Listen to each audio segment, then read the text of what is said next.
wa man tabi'ahum bi ihsanin ila akhiril 'allamtana innaka antal alimul hakim.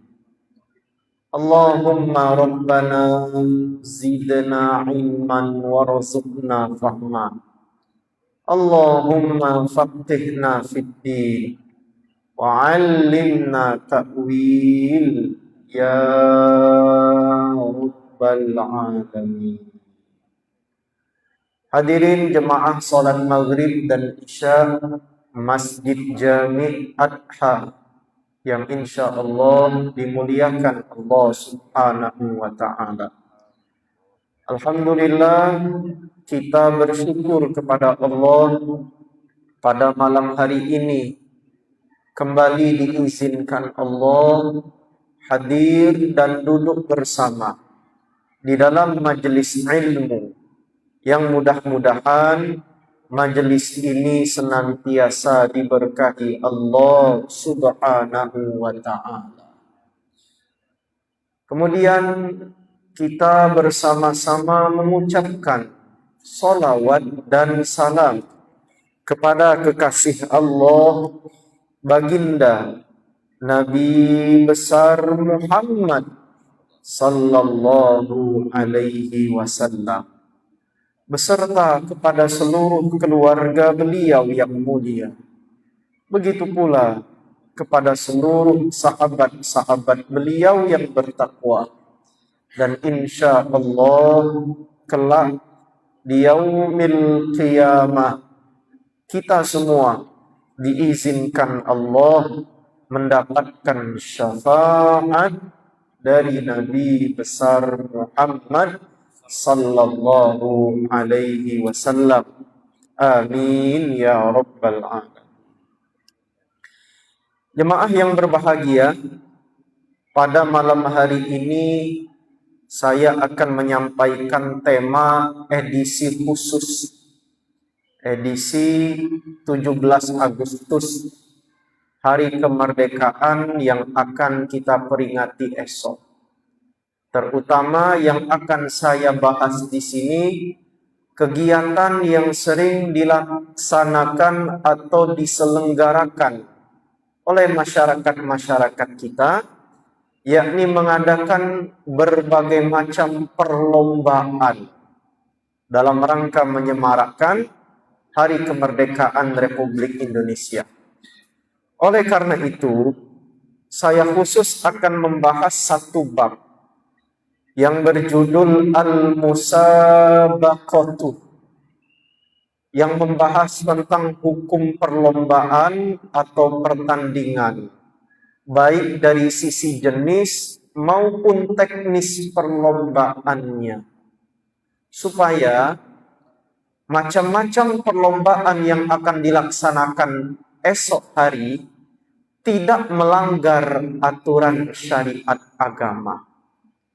Jangan sampai kita terjebak pada larangan-larangan agama yang berbungkus dengan perlombaan. Oleh karena itu, beberapa hal yang akan kami sampaikan berkaitan dengan hukum perlombaan, di antaranya yang pertama adalah dari sisi jenis perlombaan yang akan diselenggarakan. Pada asalnya, perlombaan atau pertandingan itu hukumnya mubah, artinya boleh. Sebagaimana salah satu kaedah dalam ilmu usul berbunyi, al-aslu fil asya'i al-ibahah. Hukum asal segala sesuatu yang bersifat muamalah, bukan yang bersifat ibadah. Hukum asal segala sesuatu adalah diperbolehkan sampai ada indikasi atau petunjuk yang menjadikan sesuatu itu diharamkan oleh syariat. Sehingga dari rumus ini, asalnya perlombaan itu mubah, boleh-boleh saja. Akan tetapi hukum yang mubah ini bisa berubah baik disebabkan oleh jenis perlombaan itu sendiri atau dari sisi teknis perlombaan itu sendiri. Di dalam kitab ini disebutkan, Bismillahirrahmanirrahim, wa qad takunu mustahabbatan. Terkadang perlombaan itu hukumnya bisa disunnahkan. Jadi lomba itu ada satu lomba disunnahkan hukumnya, dianjurkan. Apa contohnya? Perlombaan atau pertandingan yang berkaitan dengan ketangkasan di dalam berperang atau kemampuan dalam keperwiraan.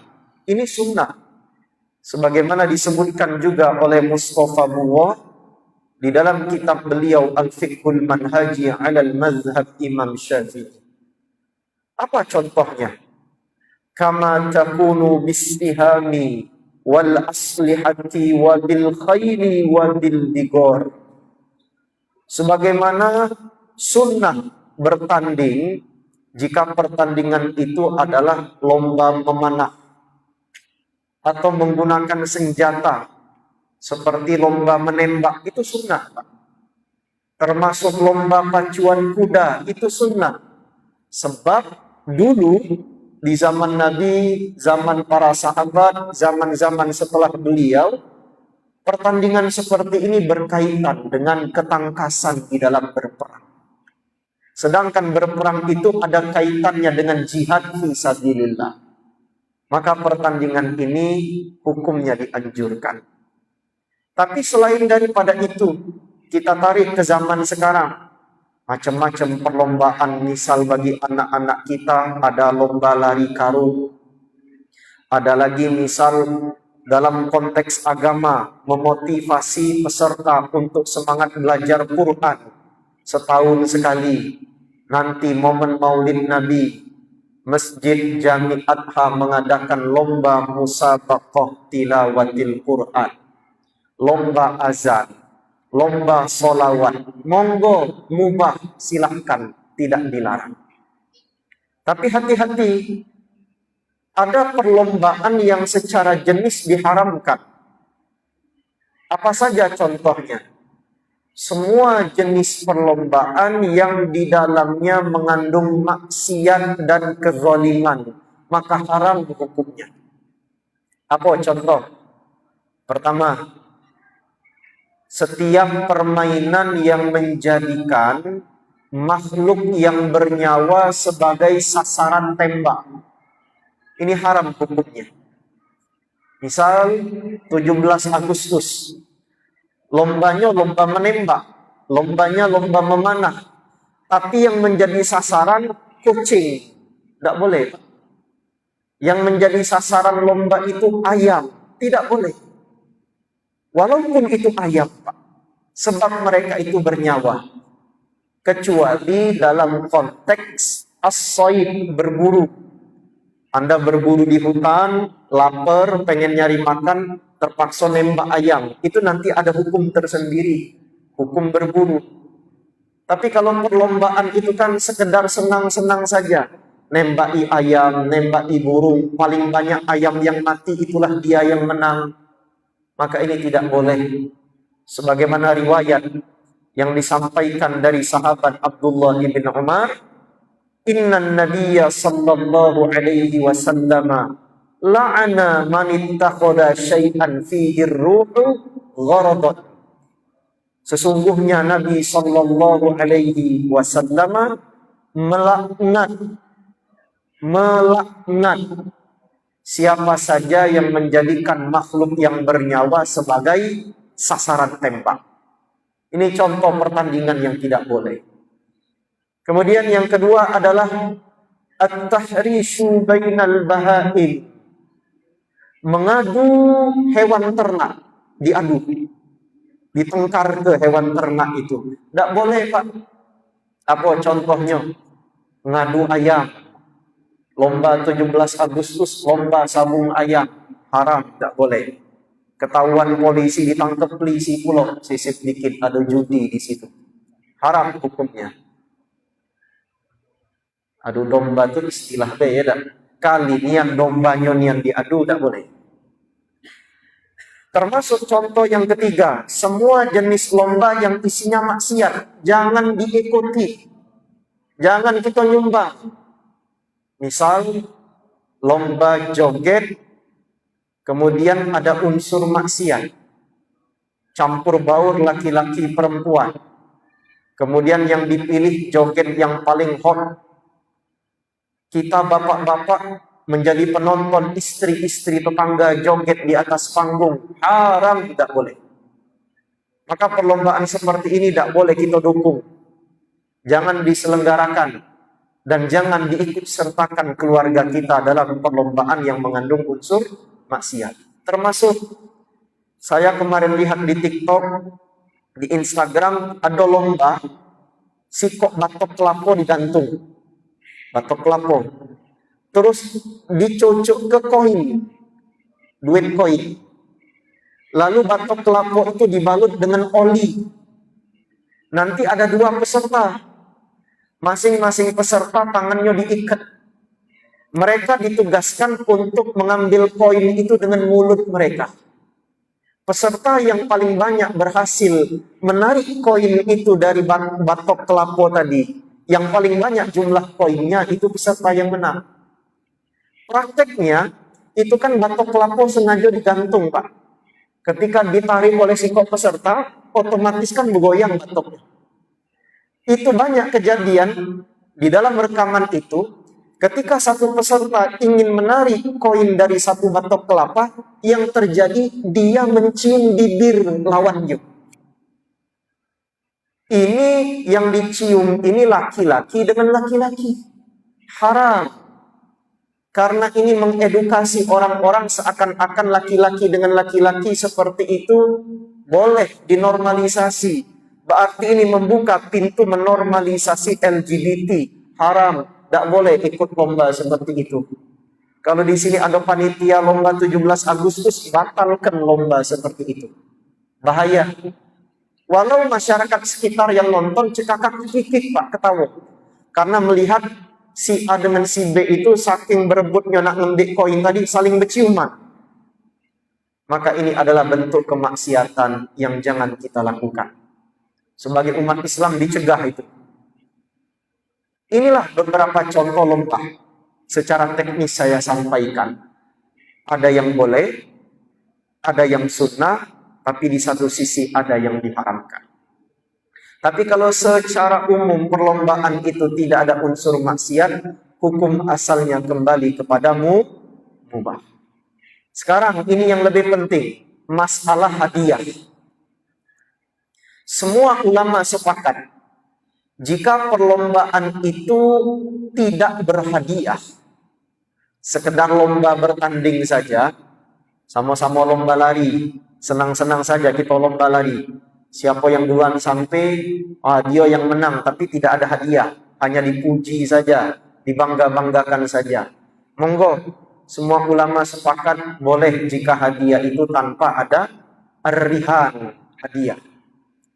Tapi jika perlombaan itu ada hadiah yang diperebutkan, ulama memberikan kita panduan dan rambu-rambu.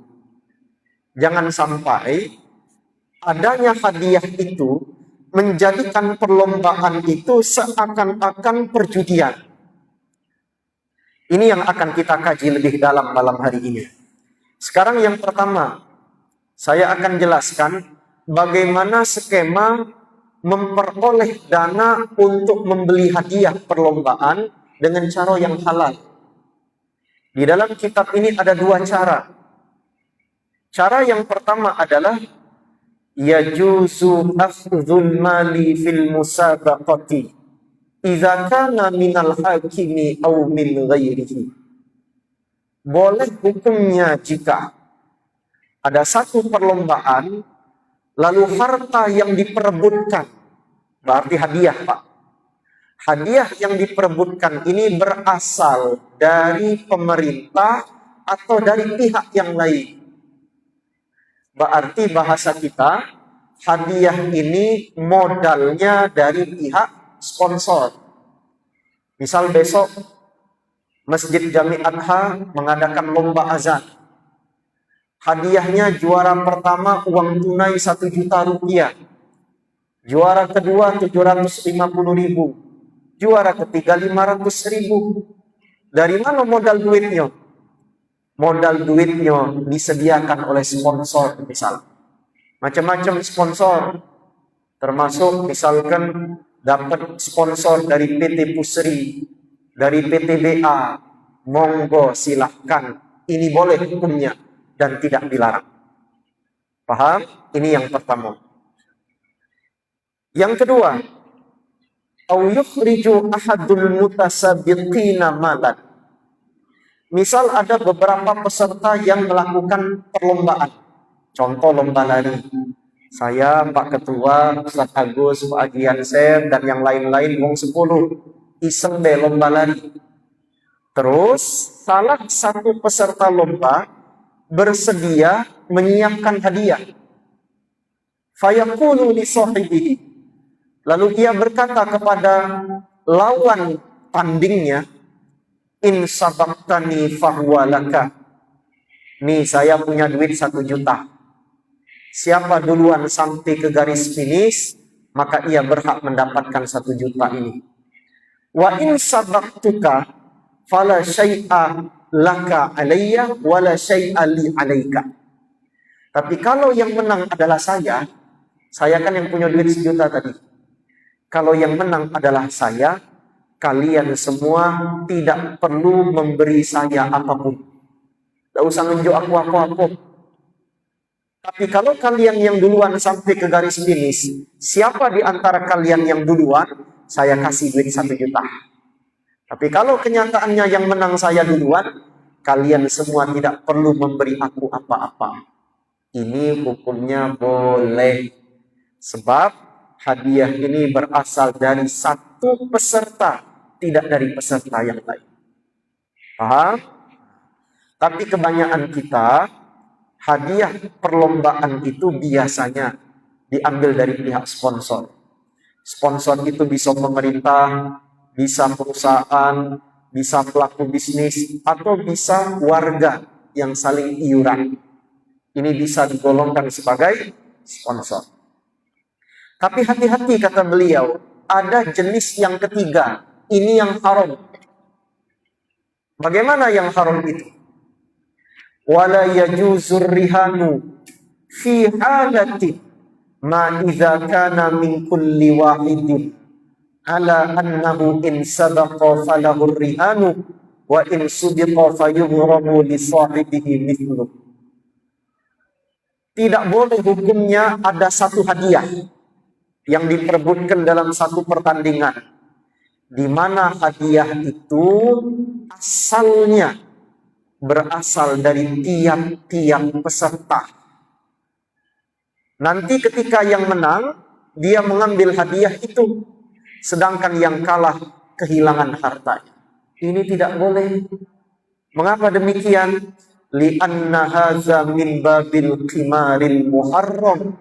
Karena cara perlombaan seperti ini menyerupai perjudian yang diharamkan. Saya sederhanakan. Misal, kita mengadakan lomba azan. Saya ambil lomba yang berbau agama. Kalau berbau agama saja nanti tidak boleh, apalagi lomba yang urusannya dunia. Lebih tidak boleh lagi. Contoh, panitia perlombaan mengadakan lomba azan. Pesertanya anak-anak. Panitia lomba mensyaratkan, kalau Anda ingin ikut perlombaan ini, tiap-tiap peserta wajib bayar uang pendaftaran. Kalimatnya wajib, Pak. Kalau tidak bayar uang pendaftaran, tidak boleh ikut. Tidak boleh ikut. Berapa uang pendaftarannya? Misal, satu orang 100.000 rupiah. Baru boleh ikut lomba azan. Ternyata ada 10 peserta yang mendaftar. 10 anak-anak mendaftar, masing-masing anak dimintai duit pendaftaran, iuran wajib, sumbangan wajib peserta, apapun judulnya. 100.000 rupiah per orang. 10 orang, maka terkumpullah 1 juta rupiah. 1 juta ini yang terkumpul dijadikan hadiah. Bisa hadiahnya berupa uang yang sama. 1 juta itu dipecah. Juara 1, 500.000. Juara 2, 300.000. Juara 3, 200.000. Bisa. Atau uang 1 juta ini dikonversi ke dalam bentuk lain. 1 juta ini dibeli ke trofi. 1 juta ini dibelikan sepeda anak-anak misal. Dijadikan sebagai hadiah. Maka cara seperti ini diharamkan. Loh, kok diharamkan? Karena itu menyerupai perjudian. Di mana syarat perjudian itu ada 4, Pak. Saya kemarin ketika mengambil S2 dulu, saya menulis tesis tentang maisir wal qimar, tentang perjudian. Setelah kami teliti dari kitab-kitab para ulama, perjudian itu pasti memenuhi 4 syarat. Kalau satu kegiatan mengandung 4 syarat ini, Bapak Ibu gak usah ragu, pertandingan itu, aktivitas itu judi. Apa 4 syarat ini? Pertama, ada 2 orang atau lebih yang bertanding. Minimal 2 orang atau lebih. Kalau dewean, bukan judi namanya. Minimal 2 orang atau lebih. Yang kedua, ada harta yang dipertaruhkan dari tiap-tiap peserta. Dan harta itu dijadikan hadiah yang diperebutkan. Tadi kalau kita teliti, lomba azan itu pesertanya 10 orang. Lebih dari 2 orang. Berarti syarat pertama terpenuhi. Syarat kedua, ada harta yang dipertaruhkan oleh tiap-tiap peserta. Peserta dimintai duit 100.000. Setiap peserta wajib. Nanti uang yang dikumpulkan itu dijadikan hadiah. Terpenuhi syarat yang kedua. Syarat yang ketiga, ada pihak yang menang, ada pihak yang kalah. Namanya lomba, pasti ada yang menang, ada yang kalah. Tidak mungkin semua peserta juara 1 semua, tidak mungkin, Pak. Pasti ada yang menang, ada yang kalah. Terpenuhi syarat ketiga. Dan syarat yang keempat, pihak yang menang mengambil harta dari pihak yang kalah. Yang menang dapat hadiah, yang kalah tidak mendapatkan apa-apa. Kalau aktivitas perlombaan besok mengandung 4 unsur ini, maka perlombaan itu hakikatnya perjudian yang diharapkan. Hati-hati, Pak. Saya tidak melarang uang pendaftaran. Panitia lomba boleh minta duit pendaftaran, iuran wajib peserta, boleh. Tapi uang pendaftaran itu tidak boleh dijadikan modal hadiah. Kalau untuk hadiah, minta dengan sponsor. Jangan dari duit peserta. Karena itu menyerupai perjudian. Jadi hadiah itu dari pihak ketiga, sponsor. Sedangkan panitia memungut uang pendaftaran itu boleh digunakan untuk operasional. Misal duit 1 juta yang dikumpulkan tadi untuk beli snack kotak, makanan snack kotak untuk masing-masing peserta, boleh. Atau untuk nyewa sound system, boleh. Atau uang pendaftaran tadi digunakan untuk menggaji, menghonor dari dewan juri, dewan hakim, boleh. Digunakan untuk operasional. Tapi duit pendaftaran tidak boleh digunakan untuk hadiah. Sama, Pak. Ada yang bertanya tentang biasanya pemerintah atau perusahaan tertentu menyelenggarakan jalan santai. Nanti setiap peserta yang ingin dapat kupon wajib bayar 30.000 atau 50.000. Mereka dapat kupon door prize. Jika door prize, kulkas, televisi, sepeda listrik, itu dibeli pakai duit pendaftaran tadi, maka ini tidak boleh.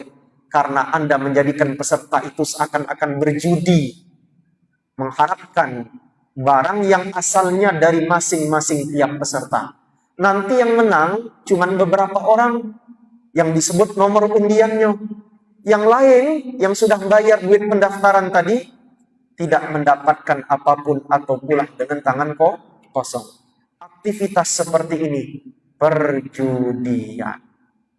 Tapi ada yang bertanya, Ustaz, kalau duit 30.000 itu bukan untuk hadiah kan, tapi dibeli untuk kaos peserta. Tiap-tiap peserta dapat kaos, tiap-tiap peserta dapat payung, tiap-tiap peserta dapat souvenir, boleh silahkan, itu operasional. Tapi uang pendaftaran, uang iuran dari tiap-tiap peserta tidak boleh jadi hadiah. Hadiah yang diperebutkan. Paham sampai sini? Insya Allah. Satu lagi. Tidak terasa, 19:04 sudah. Lana Isya. Nanti saya buka tanya jawab lah. Satu lagi. Misal, sponsor tidak ada yang berkenan membantu. Sedangkan besok lomba harus dilaksanakan. Peserta sudah banyak yang mendaftar. Ustaz, dari mana hadiahnya Ustaz? Sponsor dak katik yang galak nolong kami. Kami hanya ada modal berupa uang pendaftaran dari tiap-tiap peserta.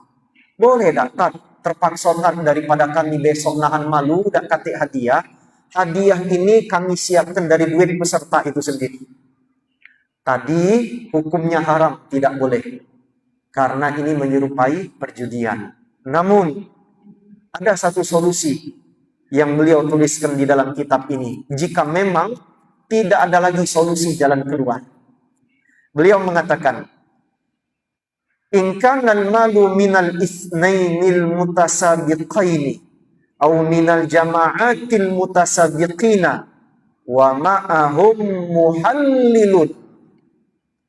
Misal, hadiah yang diperebutkan itu berasal dari tiap-tiap peserta.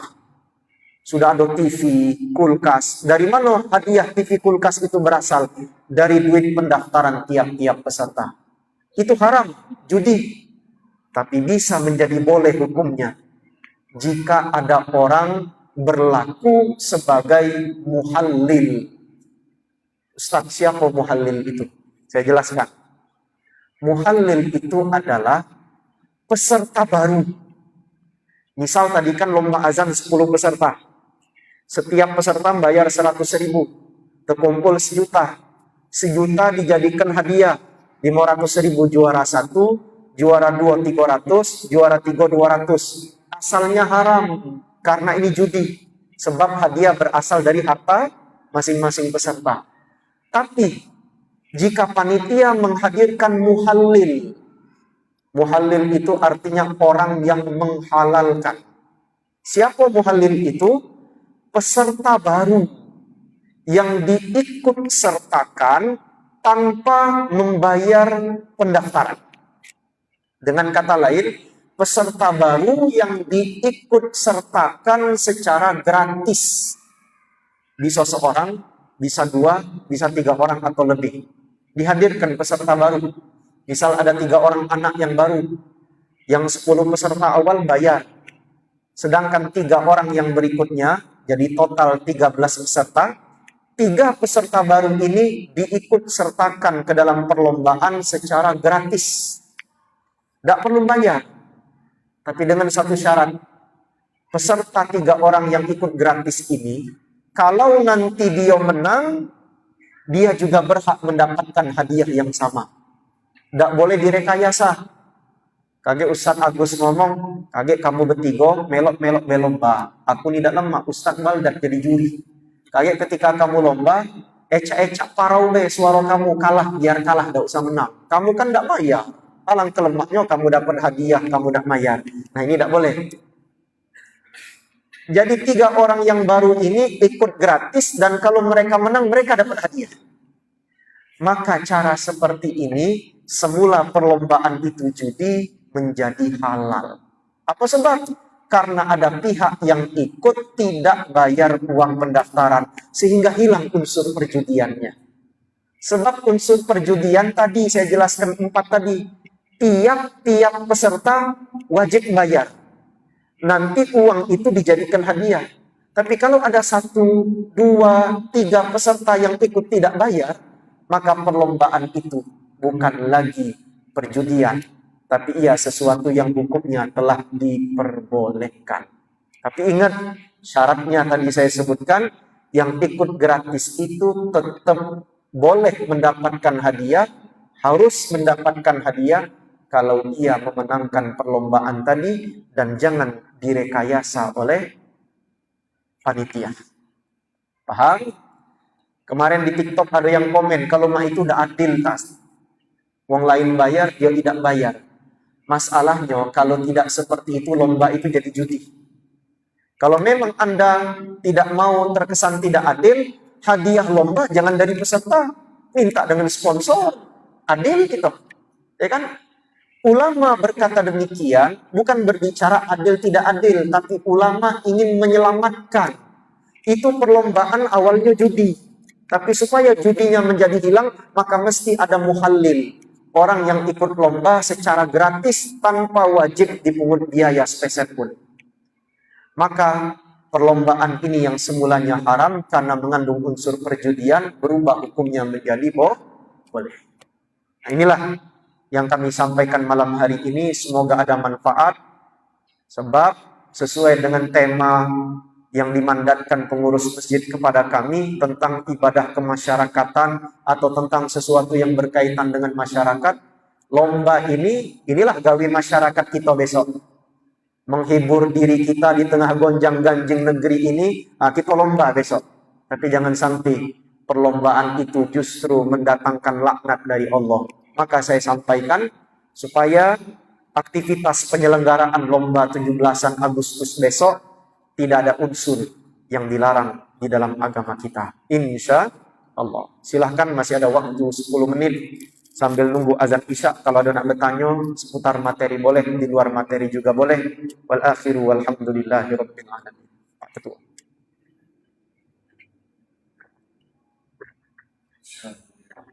Assalamualaikum warahmatullahi wabarakatuh.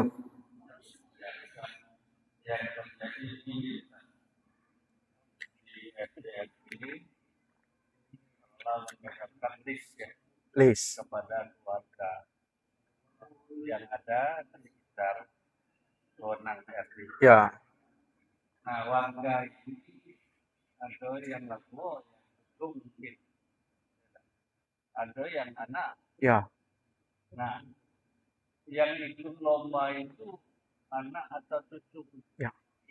Ada pula yang ikut dia nyumbang tapi tidak kasih anak, tidak kasih cucu, tidak ikut lomba. Apa mana? Baik. Bagus. Ini sama nih. Hadiah lomba itu diperoleh dari iuran masyarakat. Masyarakat itu tiap keluarga, tiap rumah dimintai. Iurannya bebas, biasanya bebas, Pak. Nak nunjuk berapa monggo silahkan. Masalahnya, dari keluarga yang nyumbang itu ada anaknya yang menjadi wakil keluarga itu untuk lomba besok. Sedangkan mereka yang ikut lomba ini, anak-anak ini wong tuanya kemarin nyumbang. Tapi karena wong tuanya tidak melok lomba, anaknya jadi wakil. Nah, sekarang bagaimana status perlombaannya? Apakah sama seperti judi? Sebab hadiah lomba itu dari harta orang tua mereka. Maka dilihat dulu. Pertama, jika iuran itu menjadi kewajiban untuk ikut lomba, maka hati-hati. Jika iuran itu menjadi kewajiban, bapak kalau anaknya pengen ikut lomba wajib bayar iuran. Kenapa? Karena dari duit inilah kami nak beli hadiah. Kalau seperti itu sama, itu perjudian. Tapi kalau tidak diwajibkan, dengan kata lain, kamu nak nyumbang monggo, anakmu ikut tidak masalah. Kalau kamu tidak nyumbang, anak kalian tetap boleh ikut. Sehingga nanti ketika besok penyelenggaraan lomba di lapangan, yang ikut bertanding itu beragam.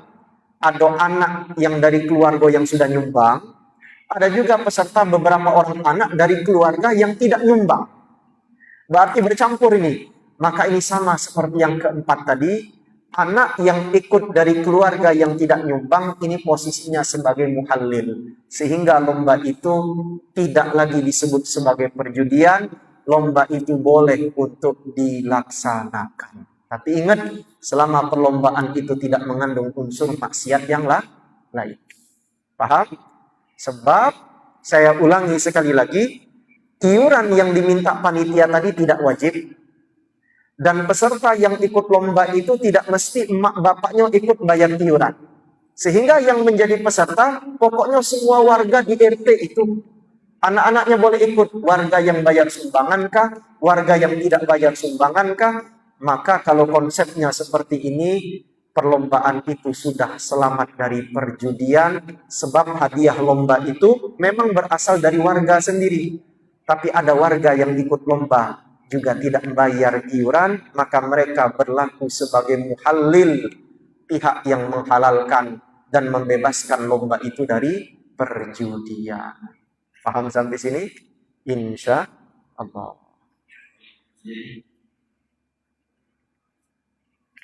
Ada waktu.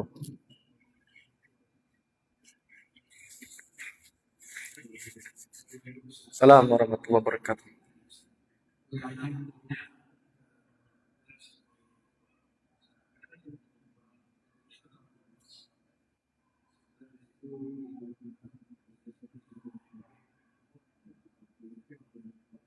Apa? Kurang jelas digunakan untuk apa duitnya?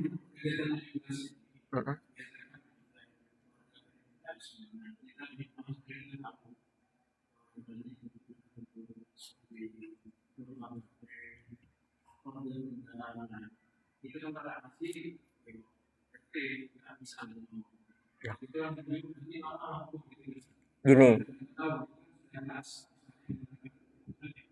namanya oh, baik. Biasanya namanya organ tunggal tuh pastilah ada biduan, ya dah.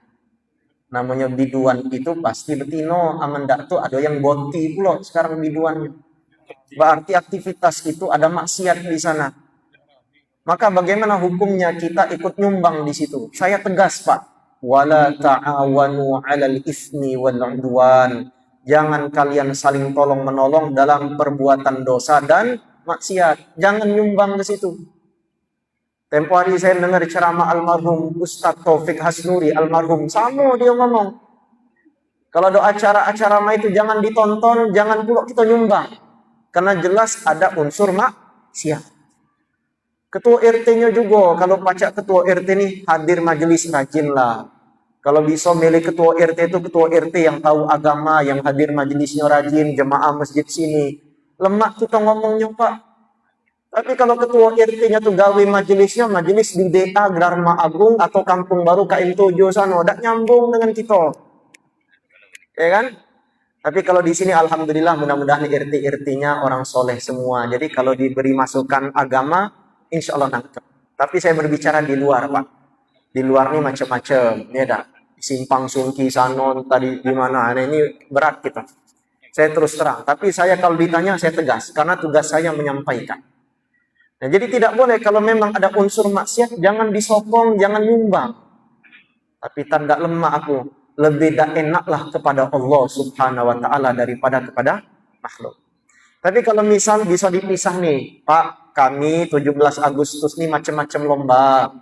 Ada kage karaokean, ada kage pentas organ tunggal. Kita hadirkan artis ibu kota kage yang seksi gitu. Oh, aku tidak galak nyumbang itu. Tapi ada solusi lain, Pak. Kami ngadakan lomba ngaji, lomba azan. Nah, aku nak nyumbang untuk lomba ngaji, lomba azan deh. Boleh silahkan. Kalau memang bisa dikhususkan, ditaksis. Nah, bahasanya tuh dikhususkan ini sumbangan bersifat muqayyad. Kita bisa menyumbang kepada yang memang yang baik saja, tidak kepada yang haram. Tapi sebagai panitia jangan budike, kaget ngomong nyumbang untuk lomba azan, ujung-ujungnya duit itu dipakai lagi untuk remik kaget. Yang berdosa panitia di situ. Jadi besar tanggung jawabnya ya. Maka ini mesti kami sampaikan sebab ini berkaitan dengan hukum. Jangan sampai kalau kita main-main dengan hukum Allah, dengan syariat, menghalalkan yang haram, mengharamkan yang halal, ini bahaya hukumnya. Sehingga jangan sampai harusnya bergembira dengan keberkahan 81 tahun kemerdekaan, ujung-ujungnya dapat laknat dari Tuhan, dari Allah. Sebab apa?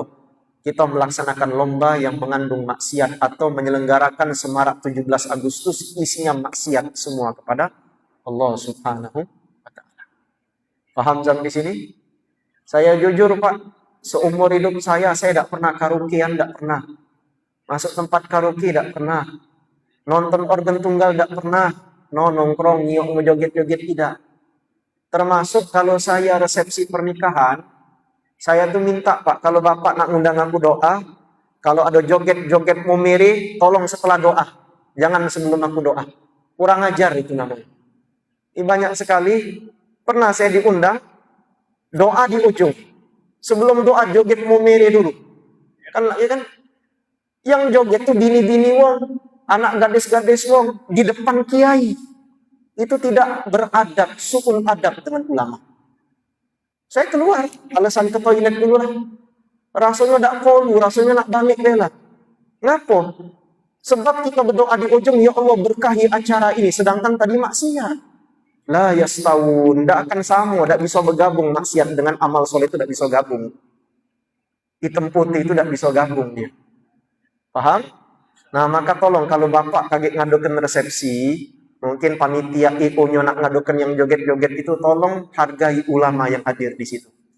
Maka saya suka dengan satu tempat, tempo hari saya diundang, saya doa di awal acara. Acara mulai sebelum sambutan, doa dulu. Nah, sudah saya doa, baru nanti sambutan ini, sambutan itu, saya digiring masuk ruang VIP. Makan sudah. Baru mereka urusan mereka, nah acara macam-macam, lempar bunga itu urusan mereka. Yang penting urusan saya sudah selesai. Saya sudah nginget sudah menampilkan yang baik. Ini WO-nya dan keluarganya ngerti adab. Nah, tapi kalau misalkan Bapak kaget ngundang saya doa, kemudian kaget ada joget-joget, saya duduk di depan pula, mohon maaf, jangan singgung kalau kami balik, Pak. Itu su'ul adab, sangat tidak baik. Saya tidak mau melihat yang berbau masih. Paham? Baik, saya kira cukup. Wal akhiru walhamdulillahi rabbil alamin. Mari bersama-sama kita tutup majelis ini dengan membaca doa kafaratul majelis. A'udzubillahi minasyaitonir rajim. Subhanakallahumma wa bihamdika nashhadu an la ilaha illa anta nastaghfiruka wa natubu ilaik. Wa sallallahu ala sayyidina Muhammad wa ala alihi wa sahbihi wa baraka wa sallam. Walhamdulillahi rabbil alamin. Wallahul muwafiq ila aqwamit thariq. Tsumma assalamu alaikum warahmatullahi wabarakatuh.